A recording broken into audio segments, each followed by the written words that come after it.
Hello, मेरा नाम सचिन है और आज हम पढ़ेंगे क्लास 8 का चैप्टर नंबर 20 एक्सरसाइज 20 बी। फिर से एक्सरसाइज 20 बी।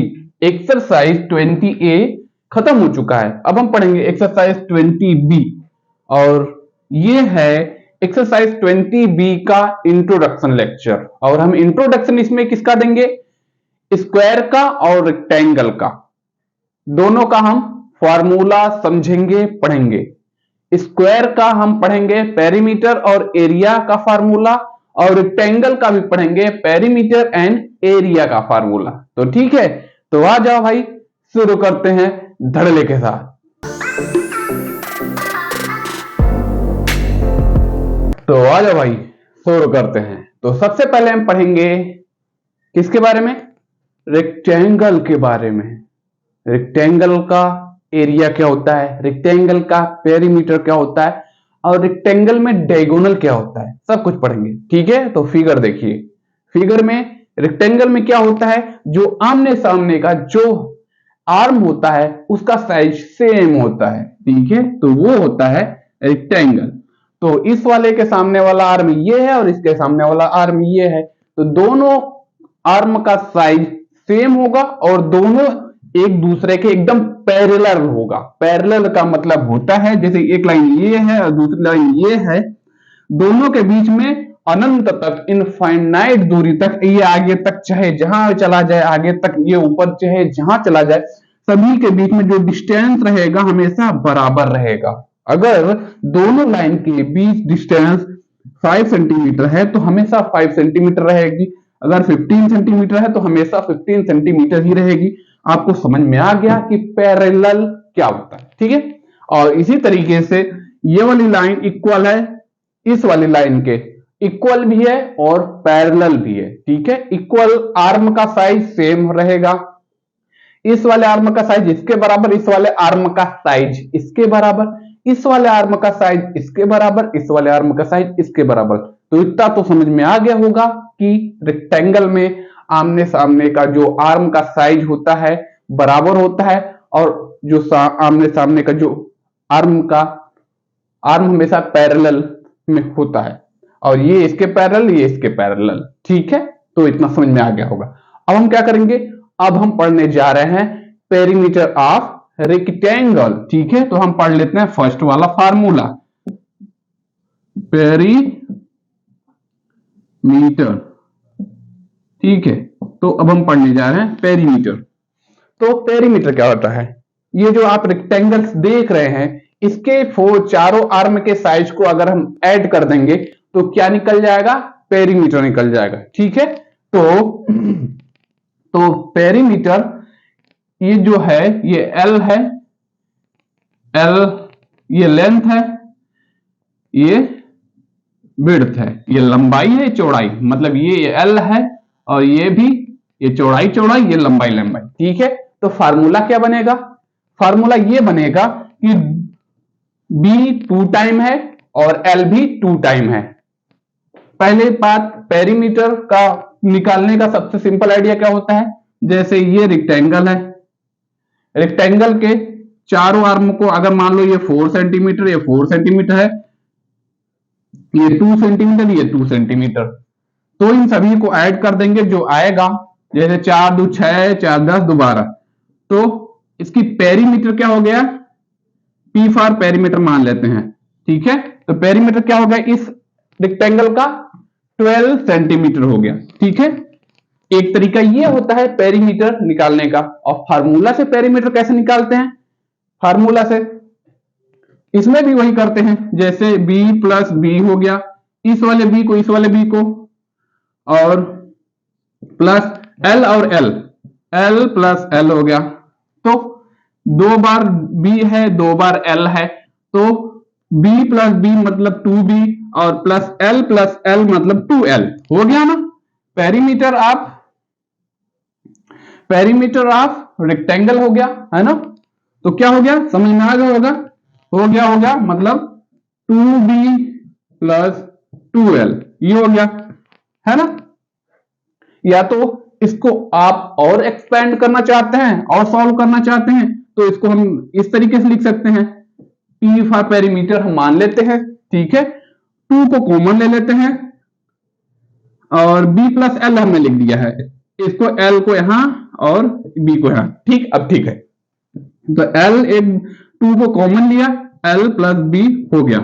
तो ये है फार्मूला पेरीमीटर ऑफ रेक्टेंगल का, ठीक है। अब क्या पढ़ेंगे, सेकंड वाला फार्मूला।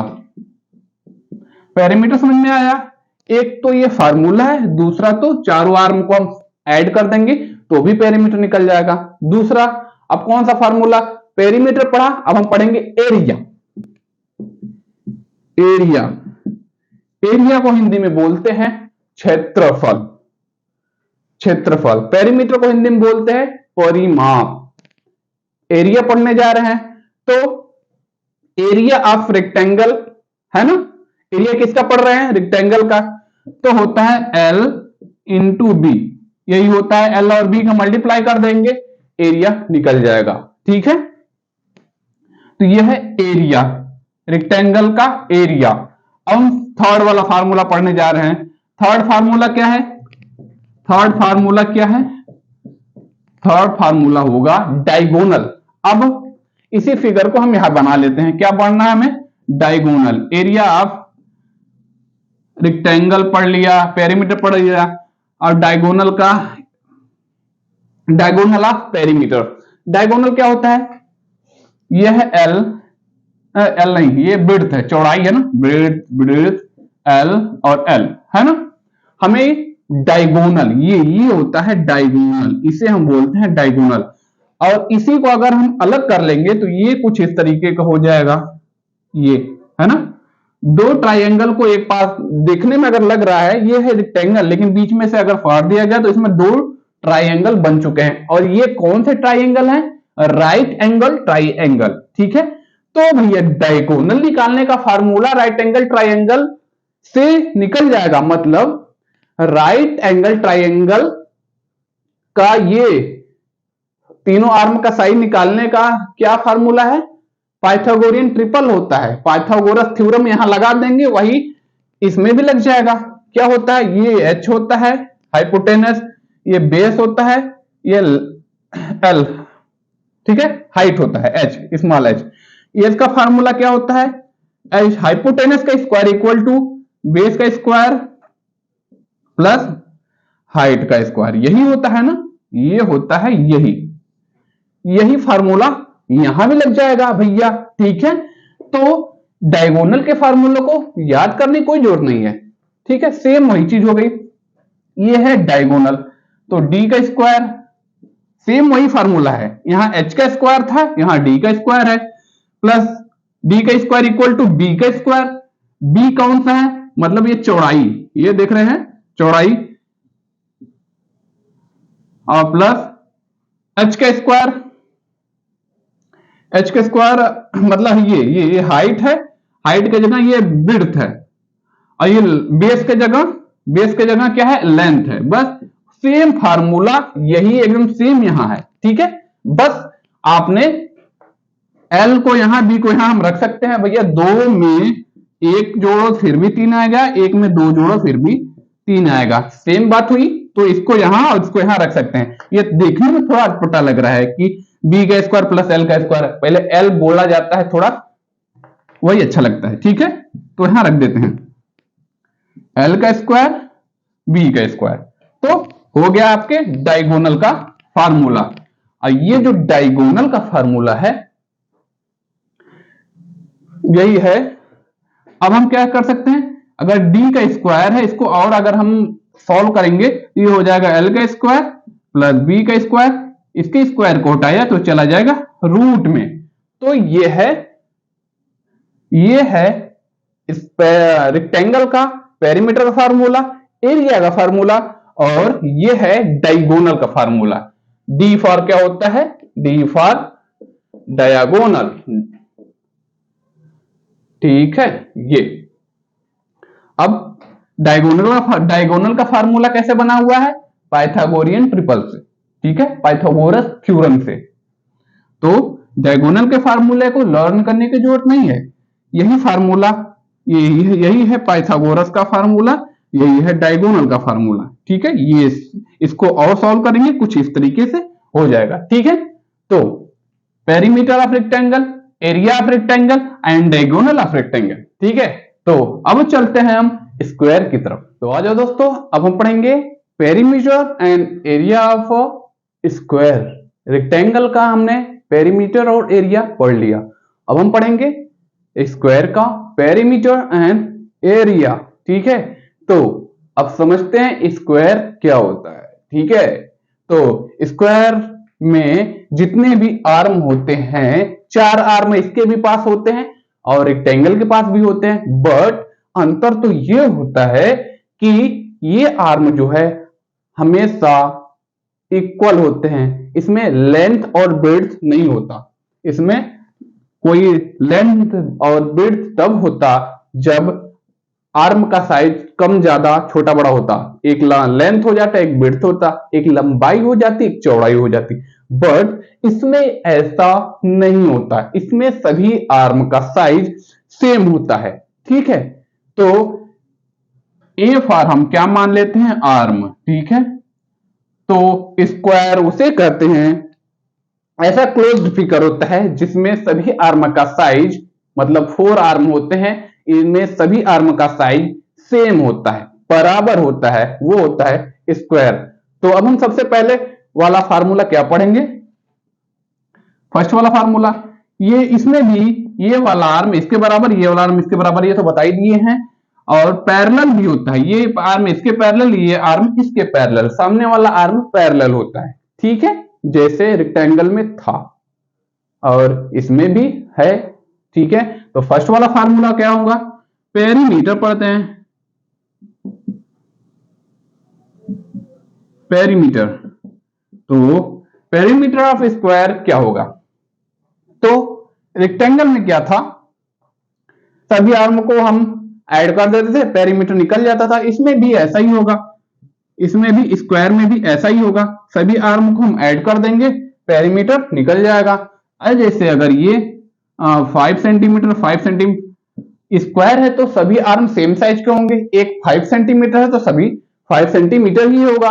ठीक है, तो 5 5 10 5 15 5 20, तो इस तरीके से आर्म का स्क्वायर का पेरीमीटर क्या हुआ, 20 सेंटीमीटर हुआ। ठीक है, मीटर में होता तो मीटर में होता, अगर 15 सेंटीमीटर है तो सभी का 15 सेंटीमीटर ही रहेगा आर्म का साइज। ठीक है, 15 15 30 45 60, तो ये 60 सेंटीमीटर हो गया पेरीमीटर किसका, स्क्वायर का। एक ये तरीका है पेरीमीटर निकालने का, और दूसरा तरीका क्या है, फार्मूला। ठीक है, तो इसके पास कितने आर्म होते हैं, चलो फार्मूला बनता कैसे है उसको समझते हैं। इसके पास 4 आर्म होते हैं, सभी आर्म को हम ऐड करेंगे, मतलब a plus A plus A plus A, इस तरीके से पेरीमीटर निकल जाएगा स्क्वायर का। और इसको थोड़ा और सॉल्व करते हैं, फार्मूला भी देखने में नहीं लग रहा है लेकिन है ये फार्मूला। ठीक है, तो a कितने टाइम है, 4 टाइम है, और 4a, तो p equal to 4a, 4a मतलब 4 इंटू ए मतलब 4a। पेरीमीटर निकालने का फार्मूला क्या हो जाएगा, इसका स्क्वायर का 4a हो जाएगा। ठीक है, तो मान लो यहां अगर 15 सेंटीमीटर है सभी का आर्म का साइज, तो पेरीमीटर क्या होगा, पेरीमीटर अगर 4a लगाएं, formula p equal to 4 into A लगाएं, p फॉर हमने पेरीमीटर माना है। ठीक है, तो 4 इंटू ए लगाएं, मतलब a मतलब क्या होता है, आर्म होता है, a का मतलब यहां आर्म है, तो इस तरीके से कितना हो गया, 60 सेंटीमीटर हो गया। अगर ये सेंटीमीटर होगा तो, अगर मीटर में होगा सभी तो मीटर में आंसर आएगा पेरीमीटर। ठीक है, तो ये हो गया आपका पेरीमीटर का फार्मूला। ठीक है, तो फर्स्ट फार्मूला पेरीमीटर का हो गया है। ठीक है, 4 इंटू ए, या तो हम कुछ और भी लिख सकते हैं, 4 इंटू साइड, ए का मतलब यहां क्या है, साइड से मतलब है ना। ठीक, तो अब फर्स्ट फार्मूला हो गया, अब सेकंड फार्मूले की तरफ चलते हैं। सेकंड फार्मूला क्या है? सेकंड फार्मूला है एरिया का फार्मूला। एरिया का फार्मूला, एरिया किसका निकालना है? स्क्वायर का एरिया निकालना है। ठीक है, तो एरिया निकालने का, इसमें लेंथ और विड्थ तो होता नहीं, सभी ए ही होता है ना? सभी ए मतलब आर्म। ठीक है, तो कैपिटल ए मतलब एरिया हम मान लेते हैं। तो ए का मल्टीप्लाई ए के साथ हो जाएगा, तो ये हो चुका है एरिया। किसका एरिया? Area of square. अगर यहाँ लेंथ होता, विड्थ होता, तो ये स्क्वायर होता ही नहीं। सभी का आर्म सेम साइज का है, तो ए इंटू ए मतलब ए square.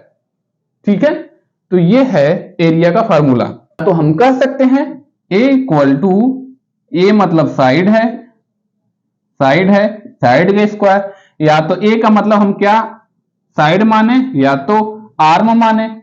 A equal to arm का स्क्वायर, है ना? चलो, तो ये ऐसे ये फार्मूला बन सकता है एरिया का।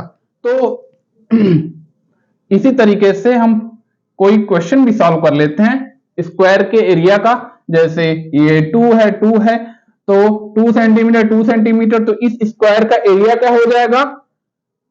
इस तरह बिना फार्मूले का 2 2 जा 4 हो जाएगा। या ए का स्क्वायर मतलब, ए का स्क्वायर मतलब ए मतलब 4 4 4 जा 2 है ना? 2 सेंटीमीटर है, 2 का स्क्वायर मतलब इस तरीके से भी 4 आ रहा है, इस तरीके से भी 4। या तो A area equal to side का स्क्वायर, साइड है 2 centimetre, area equal to side है 2 सेंटीमीटर, साइड का स्क्वायर 2 2 जा 4, ऐसे भी 4, ऐसे भी 4, ऐसे भी 4। ठीक है, तो आपने देख लिया स्क्वायर के एरिया का फार्मूला। ठीक है, तो एरिया हो गया, पेरीमीटर हो गया, एरिया हो गया। अब बाकी है डायगोनल। डायगोनल मतलब विकर्ण। किसका विकर्ण? स्क्वायर का विकर्ण हमें पढ़ना है। तो थर्ड फार्मूला है, क्या है? थर्ड फार्मूला है डायगोनल। गोनल सही स्पेलिंग है, डायगोनल स्पेलिंग सही हम पढ़ लेते हैं, DIAGONL सही है, डायगोनल। और डायगोनल को हिंदी में बोलते हैं विकर्ण। अब SSC बोर्ड वाले को समझ में भी नहीं आता होगा कि विकर्ण क्या होता है, डायगोनल ही समझ में आता है, तो डायगोनल ही पढ़ा देते हैं। ठीक है, तो डायगोनल किसका हम पढ़ रहे हैं?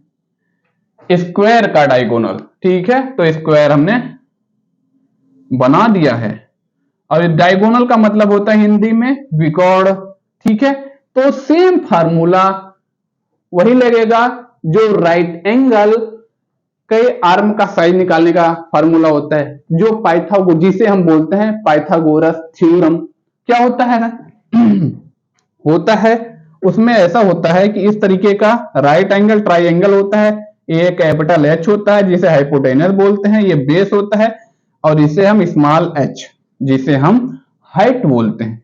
तो इसमें क्या होता है? h का स्क्वायर इक्वल टू बेस का स्क्वायर प्लस स्मॉल h का स्क्वायर मतलब हाइट का स्क्वायर, ये फार्मूला होता है। ठीक है, और इसमें क्या होता है? ये तो राइट एंगल ट्राइंगल का फार्मूला हो गया। ठीक है, तो इसमें क्या होता है? इसमें डायगोनल होता है। ये क्या होता है? डायगोनल। ये भैया एक राइट एंगल ट्राइंगल, दो राइट एंगल ट्राइंगल, तो इसमें डायगोनल निकालने से मतलब ना, तो डी है, ये है ए, ये है ए, ये है ए, ये है ए, इसमें सभी आर्म का साइज सेम होता है, तो यहाँ लेंथ और ब्रेड्थ तो होगा नहीं। आर्म ए ए ए ए मतलब आर्म हम समझ लेते हैं। ठीक है, तो अब चलते हैं आगे। तो वही फार्मूला यहां लगेगा पाइथागोरस थ्योरम वाला। ठीक है, डी का स्क्वायर मतलब यहाँ h का स्क्वायर है, यहाँ d का स्क्वायर है। ठीक है, b का स्क्वायर मतलब बेस का स्क्वायर मतलब a का स्क्वायर यहाँ है, और हाइट का स्क्वायर मतलब इसका स्क्वायर यहाँ इसका स्क्वायर है। ठीक है, बस यही हो गया ना।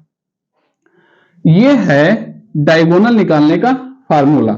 इसको थोड़ा से और आगे सॉल्व करेंगे तो कुछ और भी ये बन सकता था। ये हो सकता है डी का स्क्वायर मतलब a का स्क्वायर प्लस ए का स्क्वायर, ये रूट में चला जाएगा, ठीक है ना। जब इसको हम हटा देंगे तब, है ना।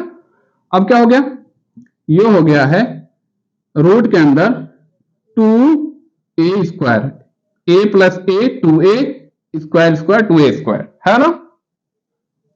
अब हम क्या करेंगे, ये हो चुका है, इसको लिख सकते हैं डायगोनल इक्वल टू, ये a का स्क्वायर मतलब इसका स्क्वायर रूट हो जाएगा, तो ये a बन जाएगा a अंडर रूट 2, ठीक है। तो चाहे आप इसको लर्न करो, चाहे इसको लर्न करो, चाहे इसको लर्न करो, सेम बात हुई, ठीक है। तो अब आई मुद्दे की बात। भैया अगर ये मेरे पढ़ाने का तरीका आपको अच्छा लगा हो, समझ में आया हो, तो भैया वीडियो को लाइक करिएगा, जरूर लाइक करिएगा जो आप करते नहीं हो, और शेयर भी करिएगा जो आप करते नहीं हो, ठीक है। तो और अपने दोस्त को, चाचा के लड़के को, चाची के लड़के को, बुआ के लड़के को, फूफा के लड़के को, और मामा के लड़के को, मामी के लड़के को, पूरे फैमिली को, सबको शेयर करिए, और सब्सक्राइब चैनल करवाइए, और वीडियो को लाइक करवाइए, ठीक है।